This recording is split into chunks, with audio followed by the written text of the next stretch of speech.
গুরুদেব, তত্ত্বজ্ঞানের কথা আপনি আগের ভিডিওতে বললেন।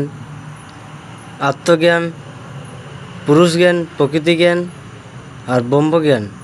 তো আত্মজ্ঞানের নিয়ে একটু কথা বলুন, অল্প কথায়।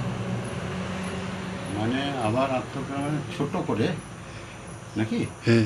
আচ্ছা, ছোট করে আত্মজ্ঞান হচ্ছে সোজা কথায় আমি কে এবং কি।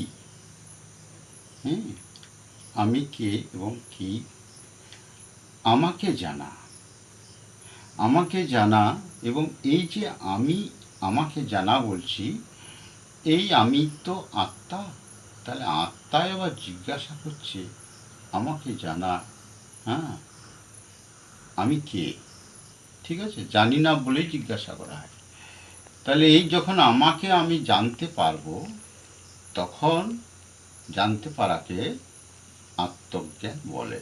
বা আত্মা সম্পর্কে, এই যে আত্মা বুঝাবার জন্যে আমাদের ভেতরে আত্মা বলেছে, পরমাত্মা বলেছে, সেই আত্মা পরমাত্মাই যে আমার মধ্যে এবং আমি, যেমন একটা সমুদ্রে জল আর একটা বিন্দু জল, জিনিস একই।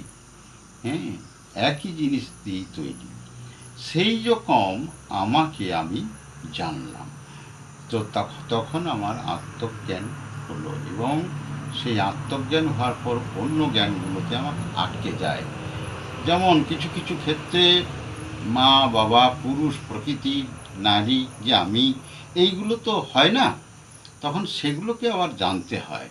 তবে সেইগুলোকে জানার পরে যখন আমি সেই এক জায়গায় পৌঁছাবো, অর্থাৎ ব্রহ্মজ্ঞানে, সেখানে তখন পিতা মাতা, ভাই ভগ্নী, ভালো মন্দ, যা কিছু বিশ্ব চরাচরে সবের মধ্যেই সে এক সত্তায় বিরাজিত, এটা জানতে পারবো তখন। এবং আমার কাছে যে রয়েছে আমি, আমাকে জানতে পেরে সেই ব্রহ্মস্বরূপ আমি অবস্থা লাভ করব, তাহাকে বলে সবের মধ্যে সারা বিশ্বে বিরাজিত এক সত্তায়, তাকে বলে ব্রহ্মজ্ঞান। জয় গুরু, জয় গুরু, ছোট কথা।